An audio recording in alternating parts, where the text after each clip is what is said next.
오늘 본문 말씀은 이제 죽음을 앞둔 지도자 모세가 후계자 여호수아와 그 백성들을 격려하고 당부하는 그런 내용을 다루고 있습니다.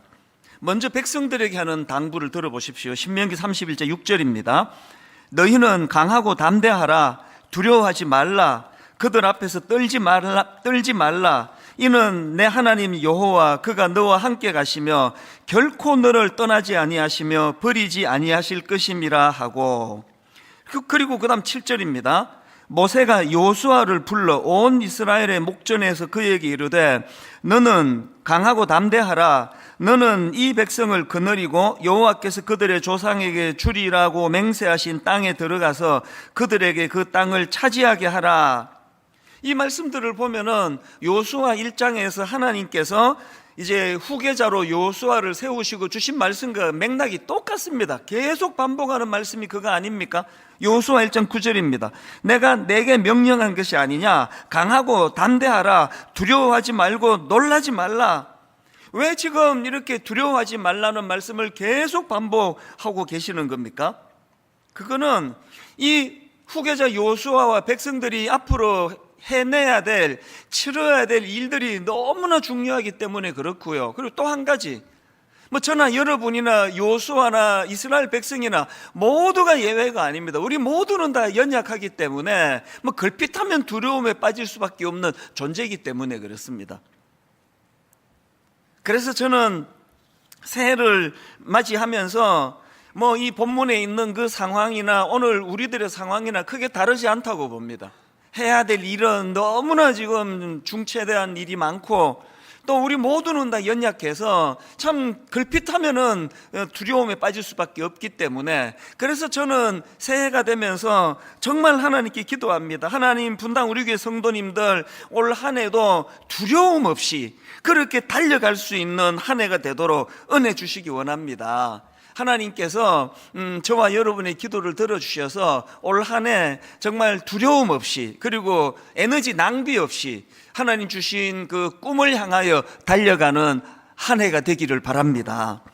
자, 이런 마음으로 이제 오늘 본문 말씀을 좀 살펴보려고 하는데요. 오늘 본문에 나오는 그 지도자 모세의 삶을 보면은요, 참 딱 한마디로 정리가 되는 것 같습니다. 모세의 삶은 이렇게 요약할 수 있습니다. 모세는 하나님께서 계획하신 대로, 이게 중요합니다. 탈선하지 않고 선을 벗어나지 않고 하나님께서 계획하신 대로 목표를 향하여 두려움 없이 달려간 인물이었다. 이게 좀 부럽지 않습니까? 저나 여러분의 인생을 딱 이렇게 한마디로 요약할 수만 있다면 얼마나 좋겠습니까? 우리 모두가 다 두려움 없이, 그리고 인생의 낭비 없이 하나님이 계획하신 그 길을 잘 달려갈 수 있기 위해서 우리는 두 가지 구비해야 될 게 있습니다. 정말 모세와 같은 삶을 원하신다면 우리가 구비해야 될 이 두 가지를 늘 기억하셔야 된다고 생각합니다. 두려움 없이 달려가는 인생이 되기 위해서는 첫째로요, 자기 집착에서 벗어나야 합니다. 이 자기 집착에서 벗어나기, 제가 오늘 본문에서 주목하는 포인트가 하나 있는데요. 자, 본문 신명기 31장 1절과 2절입니다. 또 모세가 가서 온 이스라엘에게 이 말씀을 전하여 그들에게 이르되 이제 내 나이 120세라 내가 더 이상 출입하지 못하겠고 여호와께서도 내게 이르시기를 너는 이 요단을 건너지 못하리라 하셨느니라. 지금 모세는 죽음을 앞두고 있다고 말씀드리지 않았습니까? 그런 상황에서 지금 모세가 갖고 있는 참 가슴 아픈 현실이 어떤 겁니까? 2절 말씀 그대로예요. 여호와께서 내게 이르시기를, 모세 아닙니까? 여호와께서 내게 이르시기를 너는 이 요단을 건너지 못하리라 하셨느니라. 이게 모세 개인에게 얼마나 끔찍한 이야기입니까? 아니, 홍해를 건너고 40여 년 동안 꿈에도 그리면서 달려갔던 약속의 땅, 그게 가나안인데 모세 너는 거기 못 간다.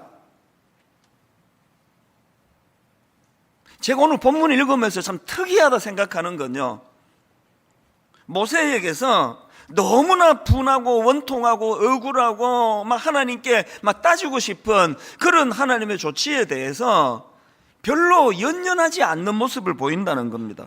모세 마음에 갈등이 별로 느껴지지 않습니다. 그래서 오늘 본문이 긴 8절까지 이 말씀 속에서요, 모세가 딱 한마디 합니다. 자기가 관련해서. 나는 가나안에 못 들어간다. 하나님이 그렇게 말씀하셨다. 그리고 끝이에요. 더 이상의 부연 설명도 없고요. 여러분, 이게 쉬워 보입니까? 이 참 어려운 게요, 저나 여러분이나 우리 인간의 굴레 중에 하나는 자기 집착 아닙니까? 자기 집착. 온 우주가 나 하나를 중심으로 굴러가고, 뭐 가나안에 백성들이 들어가거나 말거나, 모세 나만 들어갈 수 있으면 참 안도가 되는 게, 이게 죄성을 가진 인간의 본능 아닙니까? 이 인간의 자기 집착 때문에 대인관계가 이렇게 복잡한 거예요. 너무나 자기 집착에 빠진 한 사람과 또 다른 자기 집착에 빠진 한 사람이 결혼을 하면 그 가정은요, 바람 잘 날이 없습니다. 이게 자기 집착이에요. 이 자기 집착 때문에 대인관계도 어렵고, 자기 집착 때문에 나이가 들수록 비굴해지고 추해지는 이런 경우들을 많이 보고요, 이 자기 집착 때문에 평생을 쌓아온 명성을 하루아침에 무너뜨리는 이런 일들을 우리 매일 뉴스를 통해, 신문을 통해, 또 주변을 통해 그렇게 듣고 보고 하는 거 아닙니까? 그런데 놀랍게도 모세에게서 이런 자기 집착이 보이지를 않는 겁니다. 세례 요한도 마찬가지예요. 요한복음 3장 30절, 그는 흥하여야 하겠고 나는 쇠하여야 하리라 하니라. 여러분, 이런 생각을 갖고 있는 세례 요한에게 사단이 무엇으로 자기 집착을 심어 넣어 줄 수 있느냐? 들어갈 틈이 없는 겁니다. 사도 바울도 마찬가지 아닙니까? 사도행전 20장 24절, 내가 달려갈 길과 주 예수께 받은 사명 곧 하나님의 은혜의 복음을 증언하는 일을 마치려 하면은 나의 생명조차 조금도 귀한 것으로 여기지 아니하노라. 이런 고백을 하는 사도 바울의 삶에 이 자기 집착이 어디에다가 이게 자리를 잡을 수 있겠냐고요. 그리고요, 오늘 본문의 모세를 보면서도, 그리고 세례 요한을 보면서도, 사도 바울을 보면서도 어떤 느낌이 오잖아요. 어떤 느낌이 오십니까? 사람이 좀 깔끔하잖아요. 구질구질하지 않잖아요. 이 자기 집착으로부터 자유하는 사람들을 보면은 우리 교회에도 그런 많은 분들이 계세요. 이 자기 집착이 많은 분들은 신앙생활도 그렇게 해요. 아마 그런 분이 모세 같은 조치를 당했다 그러면은 아마 한 달 내내 울부짖었을 거예요. 생각 좀 돌이켜 달라고. 이 자기 집착이 많은 분들은요, 기도를 많이 해요. 나라를 위해서 분명히 기도를 시작했는데 정신 차리고 보면은 자기 일을 위해 기도하고 있는 거예요. 분명히 지금 분당 우리 교회 1만 성도 파송 운동을 위해 기도를 시작했는데 기도를 보면은 또 자기한테 와 있는 거예요. 아버지 맨날 허구한 날 건강 지켜달라 그러고, 물질에 복 달라 그러고, 애들 이름 불러가면 다 기도하고, 그거 당연히 해야 되지만 거기에만 머무는 기도는 참 하나님께서 별로 기뻐하지 않으실 것 같습니다. 저는 한 교회를 담임하는 담임 목사로서 늘 사울왕을 저는 반면 교사로 삼고 있습니다. 여러분, 사울왕 아시잖아요? 골리앗을 이기고 돌아온 그 청년 다윗을 많은 백성들이 칭찬하고 박수 쳐주고, 여러분 좀 그러면 안 되는 겁니까? 그렇게 다윗을 사람들이 주목하니까 이 자기 집착에 빠져 있는 사울왕이니까 그건 못 견디는 거예요. 막 견딜 수가 없어가지고, 여러분이 사울왕의 인생의 뒷부분은요, 자기보다 백성들에게 주목을 더 받는 그 다윗 죽이려고 혈안이 된 일에 모든 에너지를 다 쓰잖아요. 그렇게 하고 비참하게 죽는 게 그게 사울이에요. 저는 한 교회를 담임하는 목사로서 정말 이런 일이 일어나지 않기를 기도합니다. 이 뭐예요 이게? 얼마나 인생이 구실구실합니까? 막 허구한 날 막 계속 설교 다 뒤지면서 나보다 설교 잘하는 목사 절대로 내가 안 세워야지.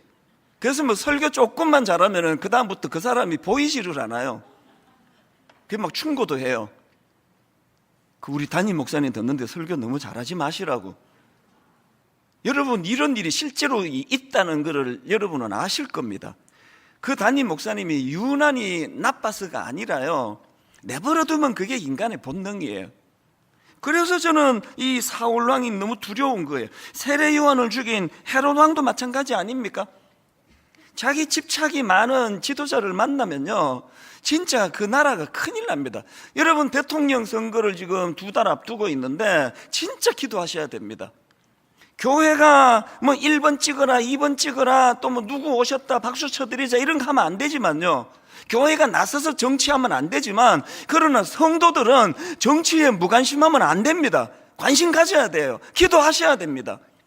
두 눈 부릅뜨고 어느 후보가 자기 집착에 빠져 있는지, 어느 후보가 진짜 모세와 같이 마음을 비우고 그렇게 자기 나라를 위하여 헌신할 사람인지 정말 하나님께 기도해야 돼요. 우리는 너무 어리석어 가지고요, 겉보고 판단할 수밖에 없는 존재예요. 정말 영안을 열어달라고 기도하셔야 됩니다. 문학가인 어니 젤린스키라는 분이 쓴 모르고 사는 즐거움, 이런 책에서 저자가 이런 말을 했습니다. 한번 들어보세요.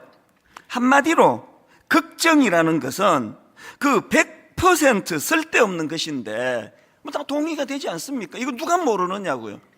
우리가 하는 걱정은요, 그 대부분이 다 쓸데없는 거예요. 그 다음 들어보세요. 한마디로 걱정이라는 것은 그 100%가 쓸데없는 것인데, 그것을 아는 사람들이 걱정을 못 버리는 이유는 내 고집과 집착이 고질병이 되었기 때문이다. 저는 이 말을 우리 무시하면 안 된다 생각합니다. 우리 안에요, 이 집착과 고집이 고질병이 됐기 때문에 이 걱정해도 아무 소용없다 뻔히 알면서도 늘 걱정 근심에 휩싸여 사는, 그게 우리 인생이라는 겁니다. 제가 지난 연말과 올 초에 이제 책 2권을 꺼내 읽고 있는데요, 그 중에 한 권이 김영민 교수님이 쓴 아침에는 죽음을 생각하는 것이 좋다. 제목이 되게 독특하잖아요. 아니, 무슨 아침부터 죽음을 생각하느냐고요. 근데 그 책의 내용을 보면은 이 제목의 의미를 금방 알 수 있습니다. 그 내용 한번 들어보십시오. 모든 이야기에 끝이 있듯이 인생에도 끝이 있다. 모든 이야기들이 결말에 의해 그 의미가 좌우되듯이 인생의 의미도 죽음의 방식에 의해 의미가 좌우된다. 결말이 어떠하냐에 따라 그동안 진행되어 온 사태의 의미가 바뀔 수도 있는 것이다. 이것이 바로 모든 인간은 제대로 죽기 위해 산다는 말의 의미다. 어느 자리에서 어떻게 죽을 것인가? 삶은 선택할 수 없지만 죽음은 선택할 수 있다. 인간의 평가는요, 젊을 때 어떻게 살았냐가 아니래요. 인간의 평가는 마지막에 그가 어떻게 죽었냐는 거예요. 왜 아침에는 죽음을 생각하는 게 좋다고요? 거기 나오는 한마디를 더 들어보면 더 이야기가 좋습니다. 그 책에 보니까요, 일본 에도 시대 무사로 알려진 사람입니다. 야마모토 스네토모라는 사람이 한 말을 인용했는데 들어보세요. 아침부터 죽음을 각오하고 있어야 무사로서 합당한 행동을 할 수 있다. 저는 담임 목사로서 이 한마디가 저에게 너무나 큰 교훈이 되는 것 같아요. 아침부터 죽음을 각오해야 비굴해지지 않는다는 그 얘기 아닙니까? 아침부터 죽음을 각오해야 무사로서 합당한 행동을 할 수 있다고 한다면, 여러분, 오늘 저와 여러분이 이 모세가 가지고 있는, 이제 그 죽음을 앞두고 있는데 하나님께서 너는 가나안에 들어갈 수 없다라고 말씀하시는데, 그런 자기 집착 없이 마지막까지 자기에게 맡겨진 일을 잘 감당하는 깔끔한 인생, 저와 여러분이 좀 깔끔하게 살면 좋겠어요. 뭐 타고난 외모야 뭐 어떡하겠습니까? 구질구질하게 생겼는데. 저 말고 왜 다 저를 연상하시지? 뭐 생긴 건 어떡하겠냐고요. 그러나 여러분, 우리 내면 세계는요, 우리 학이 따라 가지고 너무나 매력적일 수 있습니다. 깔끔한 인생. 그런 사람 만나고 나면요, 막 산소를 들이마신 것 같아요. 아주 마음이 아주 상큼해요. 막 자기 집착에 빠져가지고 만나면 우는 소리하고 만나면 죽는 소리하고, 이게 딱 보면은 뭐 저 정도면은 먹고 살만한데, 그냥 죽겠다 그러면서 그게 자기 집착이거든요. 그런 인생은요 가까이 하고 싶지 않아요. 너무 구질구질한 사람을 누가 가까이 하고 싶겠냐고요. 예수 믿는 저와 여러분, 예수 그리스도의 보혈로 거듭난 저와 여러분은 이 땅에서도 깔끔한 인생 될 줄로 믿습니다. 구질구질하게 그냥 자기 인생에 집착해가지고, 그런가 하면은 제가 신년에 읽은 또 한 권의 책이 있는데요, 예전에 나온 내려놓음이라는 책인데요, 최근에 다시 꺼내봤어요. 그 책에 보니까 저자가 자기가 겪은 이야기 하나를 적어놨는데요, 이제 아들이 만 2살, 한창 예쁠 때죠. 또 이때 또 장난감을 좋아하잖아요. 뭐 장난감 없으면 못 살 때가 요때인데요, 이 아버지가 이제 장난감 가게로 데리고 갔나 봐요. 이 아이가 그냥 막 이것도 갖고 싶고 저것도 갖고 싶고 그러다가 정말 마음에 드는 장난감 하나를 고른 거예요. 그냥 자기만한 덩치 큰 장난감인 것 같아요. 그리고는 이 장난감이 좋아가지고 껴안고 막 그냥 어쩔 줄 몰라 하는데요, 이제 어떻게 해야 됩니까?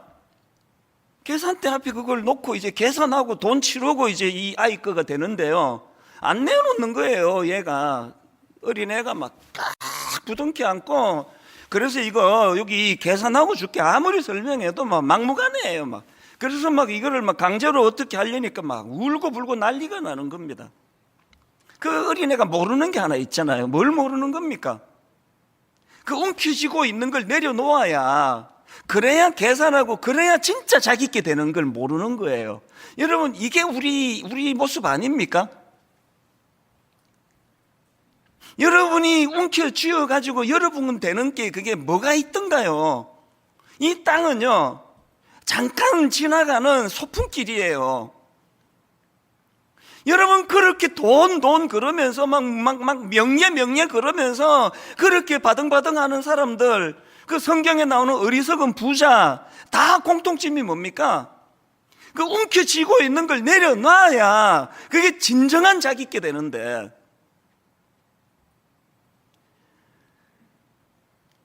여러분의 삶을 한번 되돌아보십시오. 왜 그 주인이 그 책의 저자가 내려놓음이라는 제목에 이런 이야기를 거기다가 적어놨겠냐고요.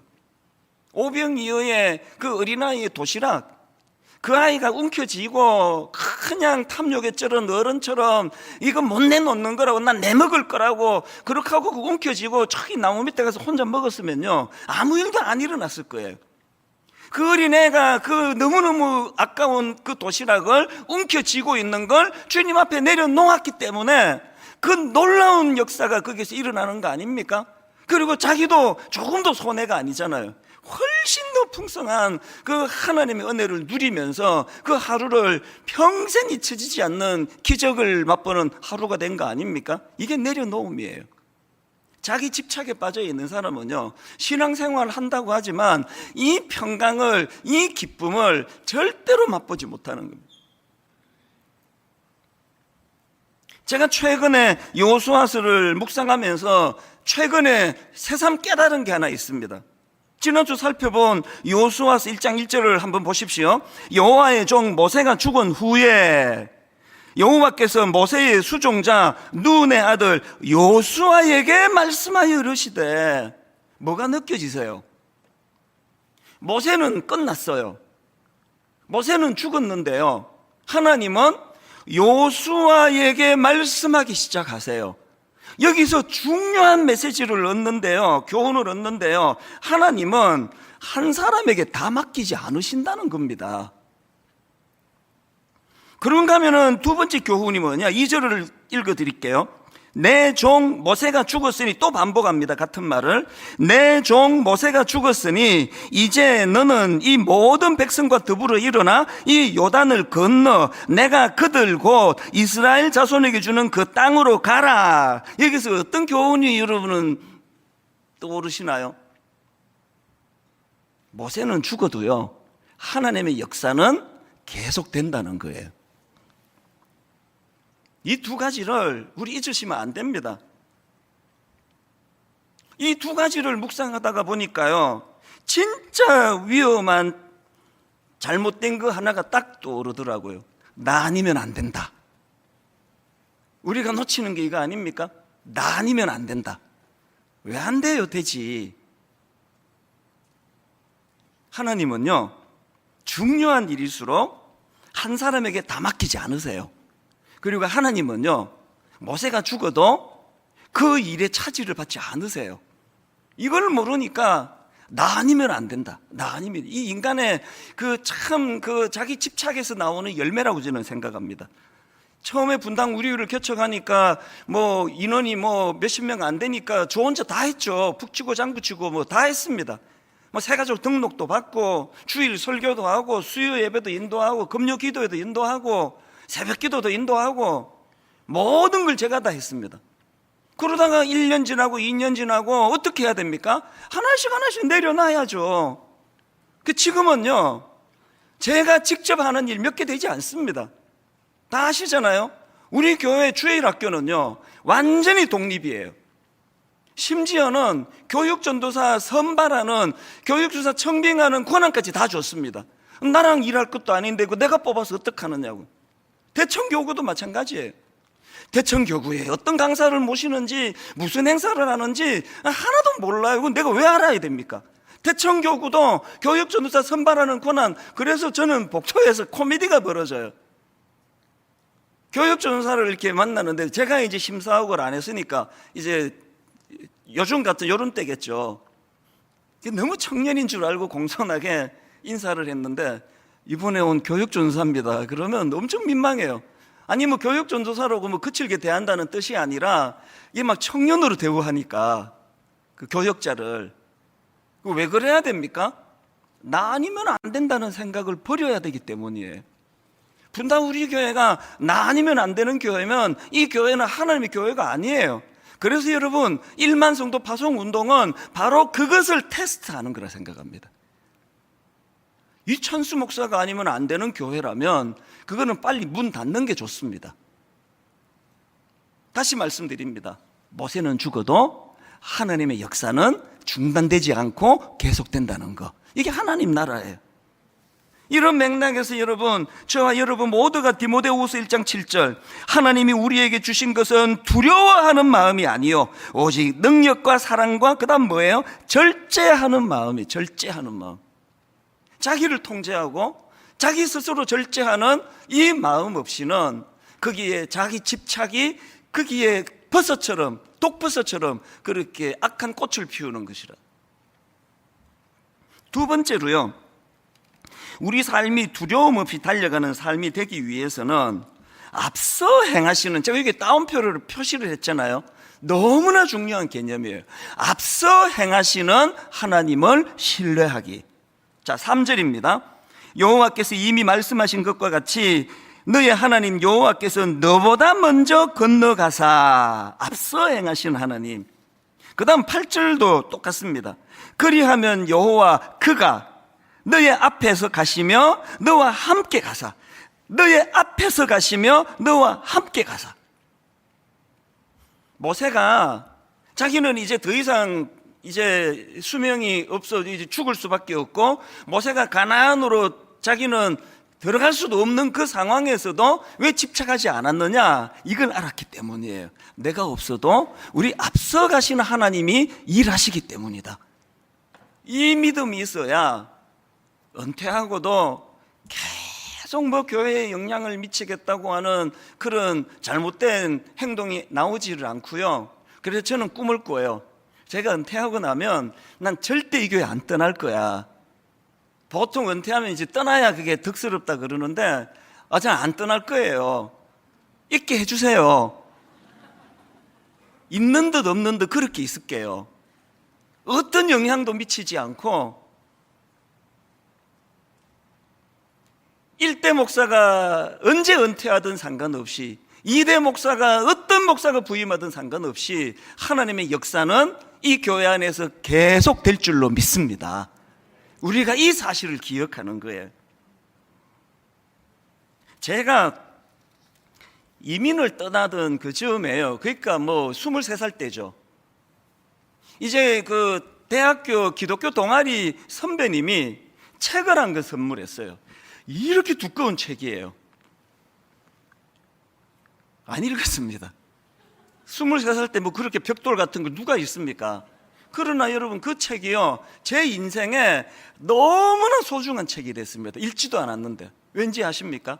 그 선배님이요 여기 한 장을 딱 넘기니까 여기에다가 몇 자를 적어놨는데 그게 23살 때니까 지금으로부터 몇 년 전이면 지금까지 그게 내게 영향을 미쳐요.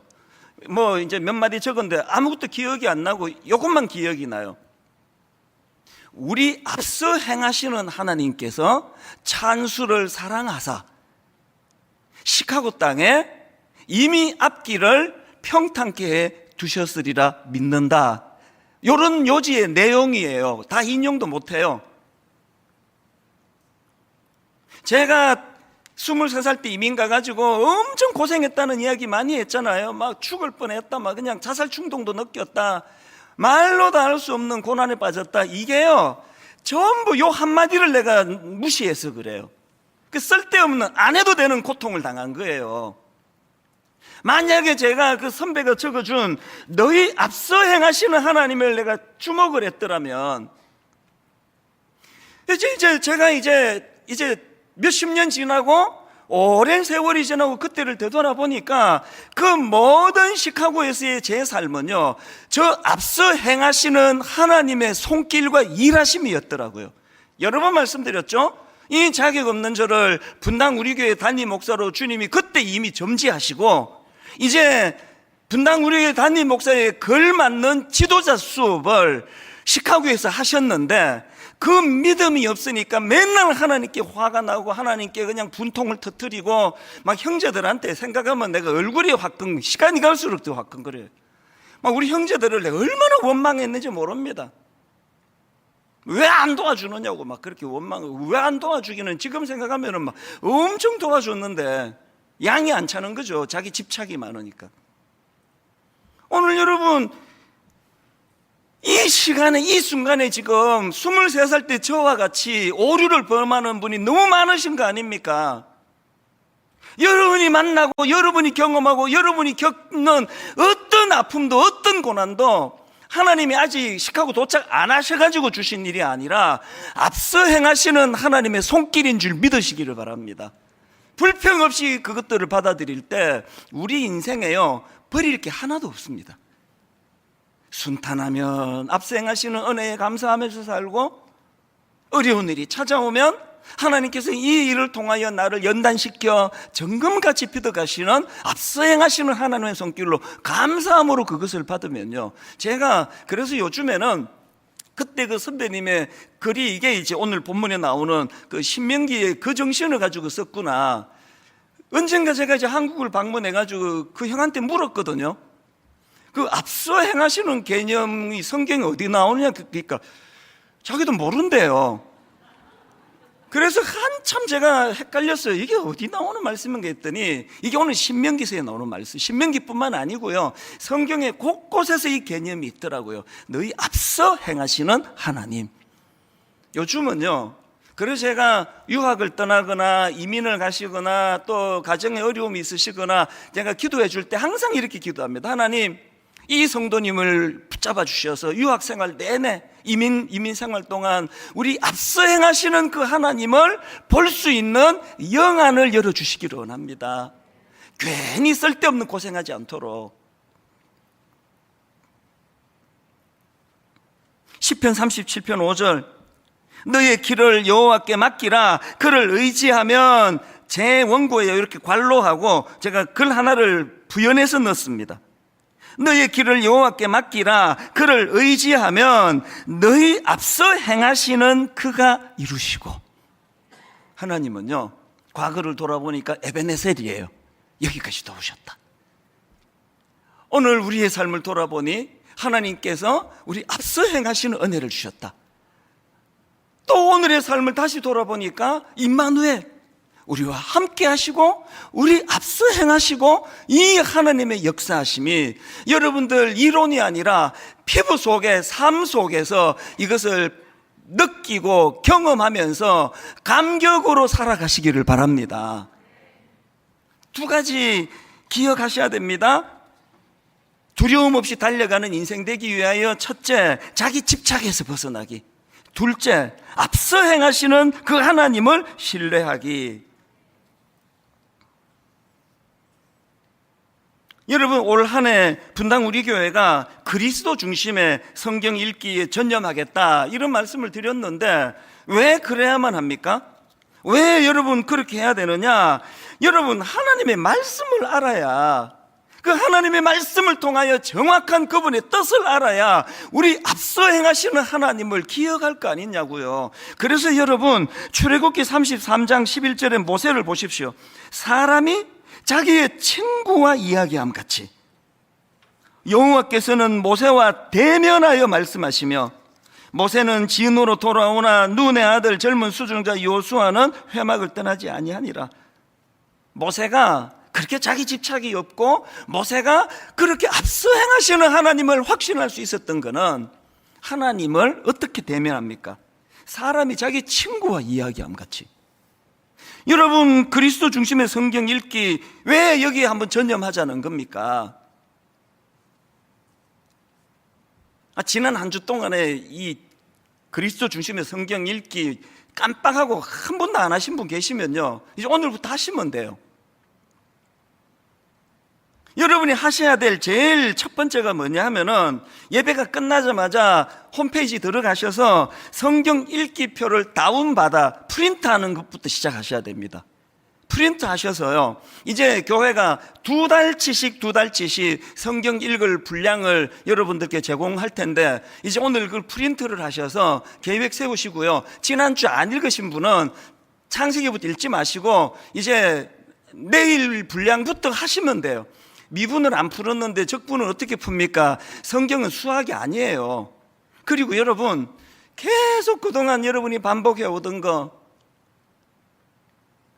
새해에 굳은 결심을 했는데 작심삼일로 말미암아 창세기는 이번으로 37번째 읽는데, 창세기 다음이 성경이 뭔지도 몰라요.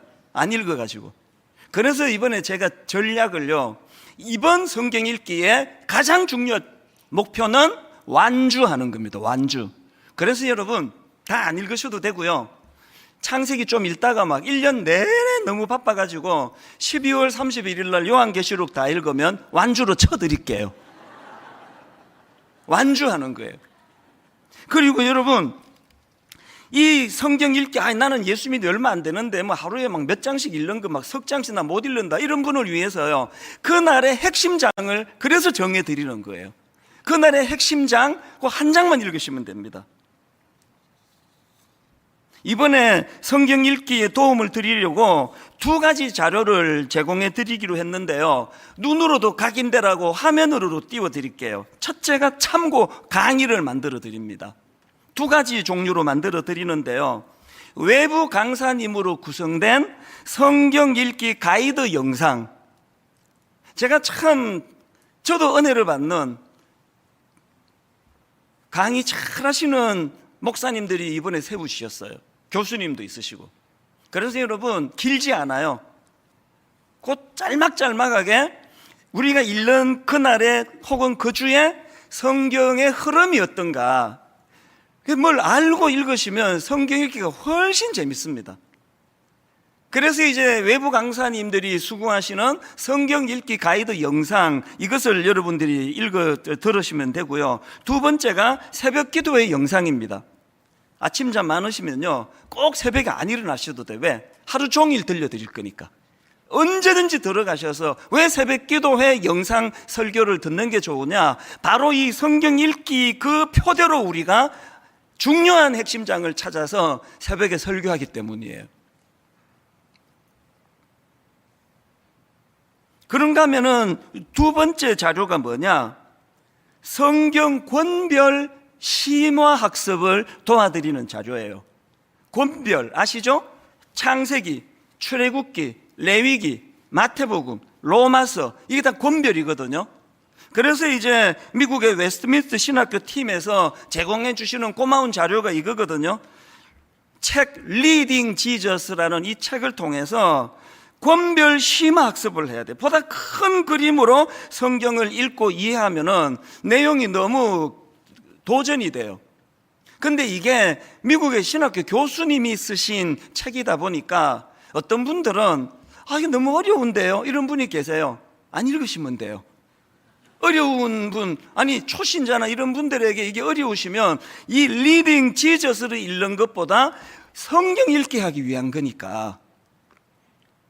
그러나 할 수 있는 대로 도전해 주시고요. 우리 홈페이지에 가시면은 이 리딩 지저스를 잘 활용할 수 있도록 우리 교역자가 또 친절하게 영상을 올렸거든요.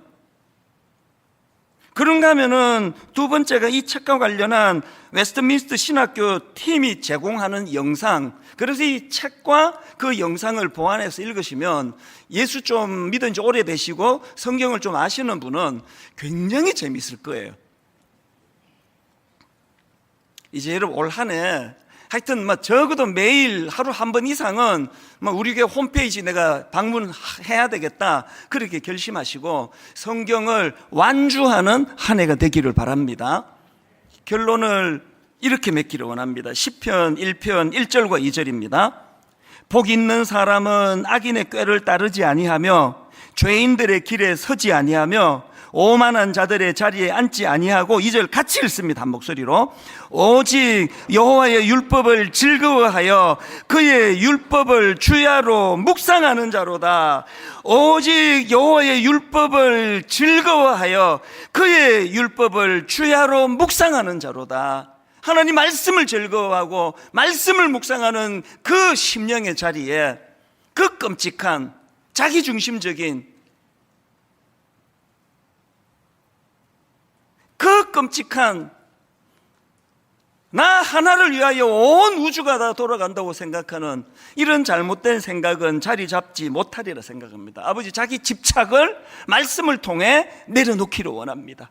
그런가 하면 말씀을 통해 우리 앞서 행하시는 하나님, 얼마나 든든한지 아십니까? 하나님 앞에 제가 오른손을 들고 선서하듯이 제가 신앙 고백을 할게요. 1만 성도 파송 운동 앞두고 29교회를 앞두고 초반에 두려움도 많았고 염려도 많았고 잠도 못 이루는 적도 있었지만요, 하나님이 앞서 이 일을 행하신다는 그 놀라운 일들을 경험하면서부터 제가 선서하듯이 말씀드릴게요. 지금 제 마음에 두려움이 제로예요. 제로. 하나님 앞에서 이것이 거짓이면요, 제가 목회자가 아닙니다. 앞서 행하시는 하나님을 경험하는 것이 두려움을 몰아내는 능력인 줄 믿으시기를 바랍니다. 오늘 이 말씀을 기억하면서 참 오랜만에 불러보는 찬양입니다. 내가 주인 삼은 모든 것 내려놓고 내 주 대신 주 앞에 나가, 또 자기 집착, 내가 사랑했던 모든 것 내려놓고 주님만 사랑해. 그랬더니 주님의 사랑이 거친 풍랑에도 깊은 바다처럼 나를 요동하지 않게 만들어요. 나를 잠잠케 해.